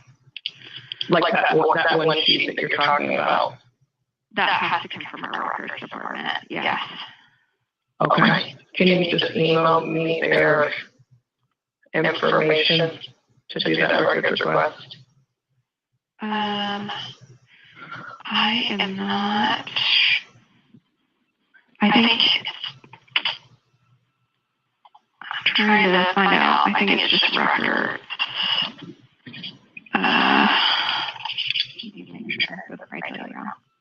Before I can tell you, I can do that. So I have a question because it didn't even occur to me it didn't even occur to me that,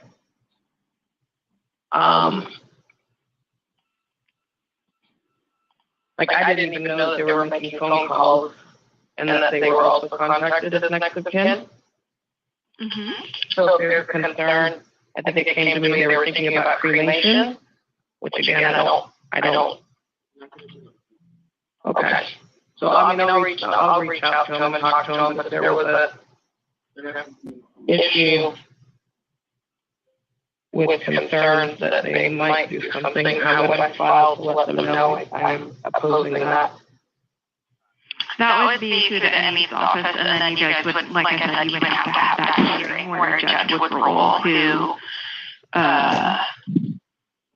gets to say. So I would just need to reach out to the ME's office and let her know that I have concerns. Yeah, I mean, I would definitely try to get in contact with them and see if you guys are on the same page before you do that. But yeah, I mean, these are people that have not talked to us in 20 plus years. The last time I saw my ex-husband was when he was going to prison for beating me with violating a protective order and a felony. I literally have not seen him. And well, and that's why I said it may be worthwhile to try to reach out to his sister instead, so you don't even have to have contact with him, and just see, like, you know, what they're thinking, and they'll look together. So. All right. Well, I definitely appreciate your help, and yeah, if you can send me that records and information. I may have to do that when I come back to work on Tuesday. Otherwise, you can call our main number and just ask to talk to records, and they can hook you up. Okay. All right. I really appreciate it. Can we reach out if we have any questions? Yes. Okay. All right. And then there's no one else. I'm sorry, when you left the house, is there anyone else where he went or that saw him or any other interaction with any other individuals, any other text messages, anything else that you've determined at this point, any other contact besides just leaving the apartment that night and then waking up, found in the morning? Not at this time, but like I said, I haven't been all the way through. Haven't gone all the way through the phone? Yeah. Hello. Hey, I'm on the phone. That's like. Okay. All right. Well, Rachel, I definitely appreciate your time and talking with us today. And we will be in touch. Marlene, are you here? Yes.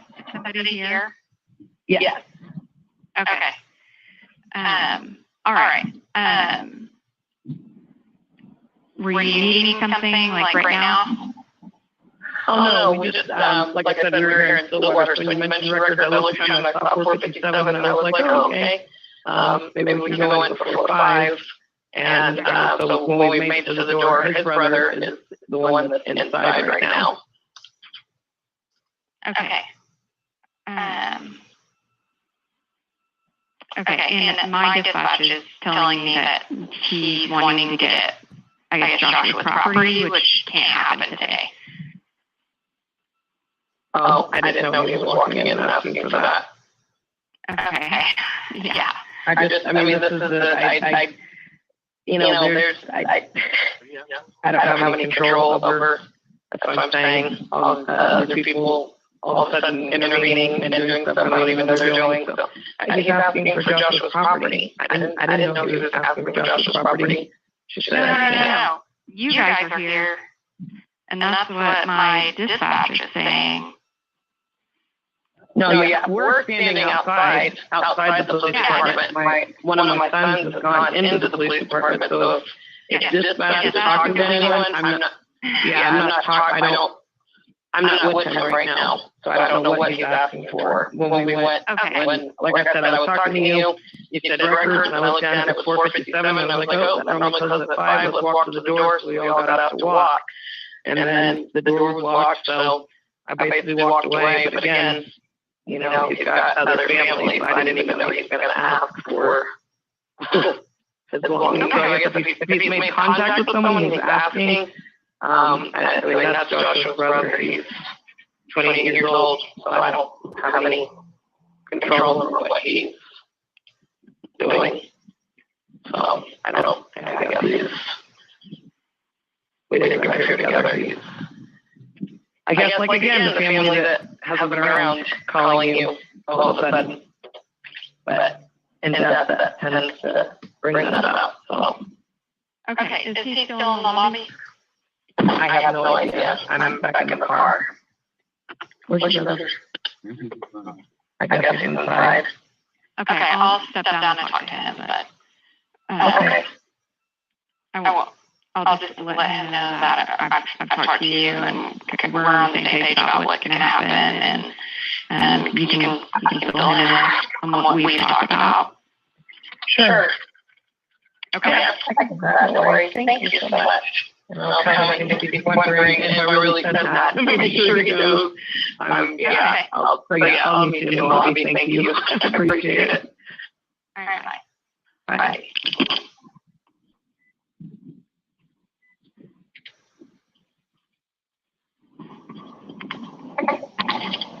I guess it's inside somehow. He's asking for his property. So she's going to come down and talk now.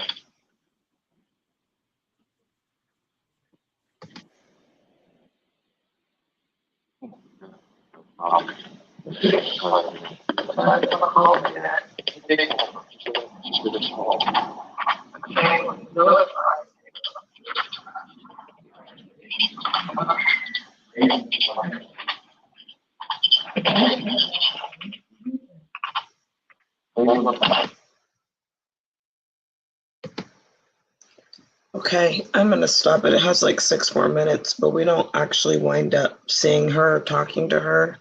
Yeah, my phone was lagging every time I would type it. It was hard to focus. That's why I was like trying to refrain because it was like I was trying to respond to you and then I would type something and it would take forever for that one letter to come. And then if you made a mistake, it backed up. So I just was like, I can't even listen to the call and do this. I was having trouble. You're okay, no worries. So I just, I'm sure there is a lot of things that you picked up on. I don't know if you have some general thoughts you want to share. I just feel like the whole thing is just like them working together. I mean, I don't know how, this is them. I mean, I don't even know. I hate to even say this. This is just how they all are with everything, no matter what. Like the same thing happened with me whenever I was trying to get help with my situation in Plano PD. Like they're all like that. They do this gaslighting thing where they try to give you some bull crap story and then just leave you hanging every time. I don't know. It's just hard to process all of this, honestly. And it's just, I don't know. Yeah. She's not being truthful and she's just telling you what the girlfriend said happened. And she didn't, and to me, what it sounds like is she didn't investigate into anything. And, the phone, she could have gotten that, ran through that right away, immediately. One would think. So, I that's mean, what it's they're just all supposed to do. gaslighting. I mean, anybody who doesn't say that this phone call wasn't gaslighting is just slow. I mean, that's just what she was doing. Yeah, it She was, had to have been. the total amount of time they expected me to bother their department was 1 hour and 22 minutes after the death of my child. 1 hour, 22 minutes. And you know what? And all they had to do is let you go through the damn phone and let you go through, all those things immediately. And even if they didn't let me do it because maybe they were doing an actual investigation. Yeah. I don't know if you recalled the beginning of the call. She says that basically her part is done. All she's waiting on is the Emmy to close the case. And I tell her, okay, great. I just left the Emmy. They're done. And she's like, oh, no, it could take, 3 to 6 months or whatever. And so with that, the only reason she even mentioned going through his phone at all was when I said, hey, is there a suicide note? Hey, do you have any other information on his last communication? And that's when she says, well, I haven't done it yet. But she had already said previously she was done with her investigation, just waiting for the Emmy report, which indicated she wasn't even planning to go through his phone if I hadn't said something about it. When she says those audios, they're saved, they can't, or the videos, they can't be deleted. Well, they were deleted from his phone. They had this phone for 90 days. And I made sure that from the time I took it out of the sealed bag, that everything was recorded on what was actually in the phone and what wasn't. There was no videos in the phone. Now, the calls that were missed before hers is there was actually a call with the girlfriend and with the medical examiner before I even got on the phone with this detective. And the problem that she has is the phone call with the girlfriend said that he left twice. And if you recognize in this call, the call with the detective, I make sure I ask her twice, like, are you sure he only left one time? Because you're saying you've seen the video. Well, I was testing her because the girlfriend who I talked to first said he left twice. So I already know if the detective is telling me I have video, I know exactly when he left. Yep, it was only one time. But the girlfriend is telling me, nope, he went and left the first time, went to sit in his car. Then he came back up and left again, which is 2 times. I already knew, staying completely calm while talking to this detective, that she was lying to me. I already knew it. But, you got to keep, either she's lying or the girlfriend's lying. And going based on the fact that when I got his phone back, there was no video, it was certainly the detective. Doesn't mean the girlfriend's not lying. I was really disturbed when she said, he turned off his location because he didn't want anyone to find him until after. Yeah, how did she know that? Exactly. So again, you can't. It just basically what it sounded to me was she was repeating the girlfriend's theory. And that's all she was doing, because it almost word for word in the way she was like acting about it. And it was almost like Kelsey was her friend, the way she was discussing it. Yep. And that is exactly the feel that has been ever since. Certainly was not a professional, investigation at all.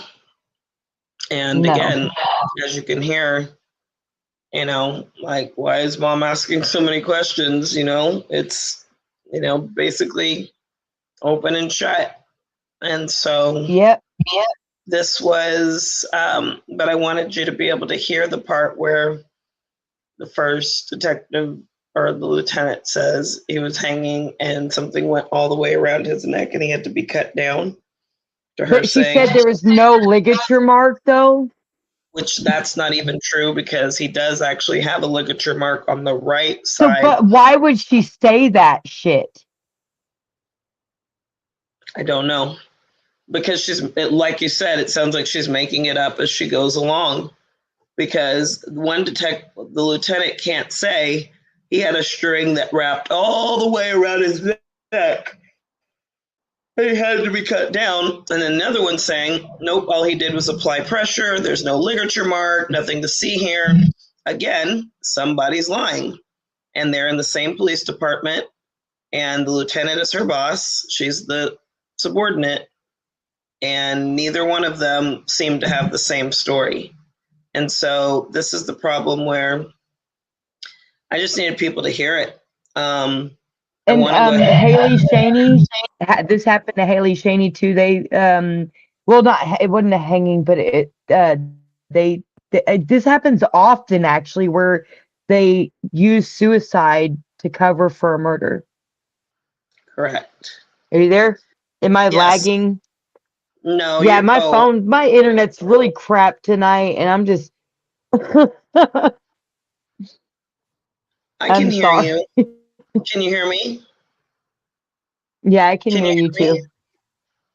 Yeah. Yes, So, but there's a lot of suicides. There's a lot of murders that get labeled as suicide often, and it's like textbook same crap, like and the same gaslighting. They did the same thing to Haley Shaney in the Colony. Her mom's been fighting for years for answers, and they keep giving her the same bull crap.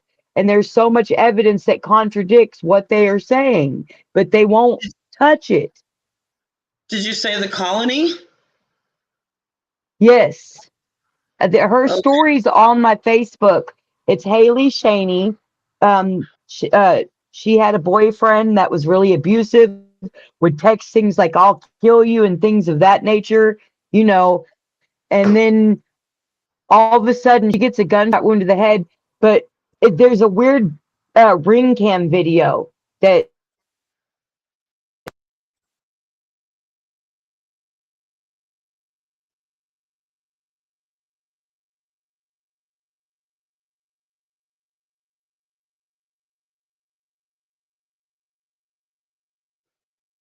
Okay, I think we lost Katie. We did. I'm going to go ahead and end this live. I'm sitting right at the 2-hour mark, trying to not go longer than 2 hours. But as you all heard, the lieutenant giving the theory of my son was hanging with basically strings completely around his neck and had to be cut down. And then you heard a detective say, nope, he was never hanging. Feet were always on the ground. Katie's back really briefly. Katie, can you hear me okay?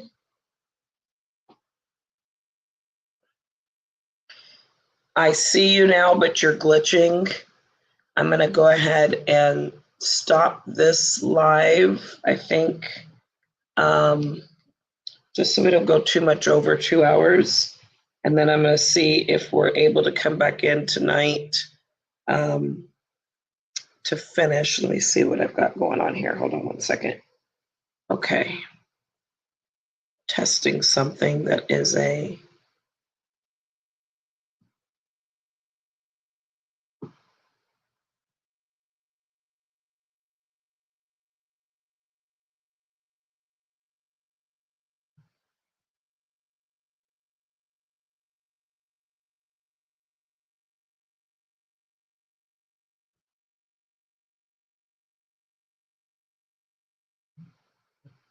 Okay.